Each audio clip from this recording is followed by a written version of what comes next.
National Climate Strategies and Policies Specialist Nathan Hultman joins me for more on Kerry's trip to Beijing. Great to have you on the show. What is Kerry hoping to achieve most with this visit? Outline his wish list and can he get it? Well, I think Secretary Kerry shares the same vision as Minister Xie in at least exploring opportunities for renewed bilateral cooperation, other types of collaboration, as the U.S. and China might be able to work together to help lead the world toward our global climate goals.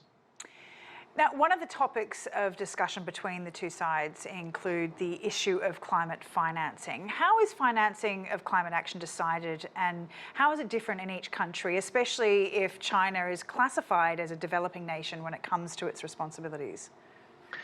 Yeah, so each country has kind of several part goals in terms of thinking about what it can do to contribute to overall global climate outcomes.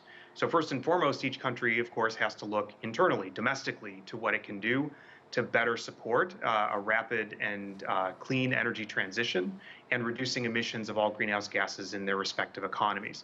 They also look toward how to support international communities. That could include through multilateral negotiations, like at the Framework Convention. It can also include forms of finance and other support for other countries who are undertaking these rapid transitions on their own. Now, China has put some pretty ambitious goals in terms of trying to scale back its coal use, but it's also been accessing new sources of coal. The US is hoping to convince China to scale back in that regard. But on the US side of things, it's recently passed two pieces of legislation that would put billions of dollars into clean energy. Also, at the same time, it's just approved one of its largest oil and gas drilling projects in recent years in Alaska. Talk to us a little bit about the balance between a green agenda and also, trying to fuel the economies that are currently, going on in the US and China. Yeah. Well, this is an issue that not only the US and China wrestle with, but in fact, every country has to think about how it can find that pathway forward to a cleaner economic outcome that also has reduced emissions and improved jobs and economic benefits in the country. And each country is going to be different. In the United States, we have taken on pretty ambitious goals, as well as implementing those goals through real legislation. And as you mentioned, a lot of resources now being offered to support that transition across all sectors of the economy and all greenhouse gases. There are some small areas of increasing emissions, but overall, it's expected that that will continue to rapidly drive down the overall emissions picture in the United States. In China, there's obviously different kinds of questions that China's wrestling with, making sure that energy security is present, making sure that as energy security is taken care of, that also the emissions overall in the economy continue to go down in line with the goals that China's put forward and potentially beyond.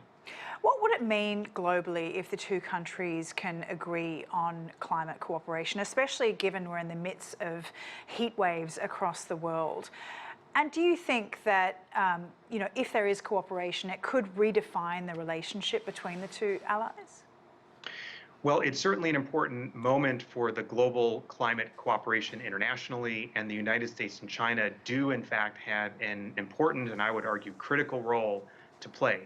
That role is not only collaborating to, work together toward finding solutions that might be helpful in their respective economies, but also in setting an example for the world.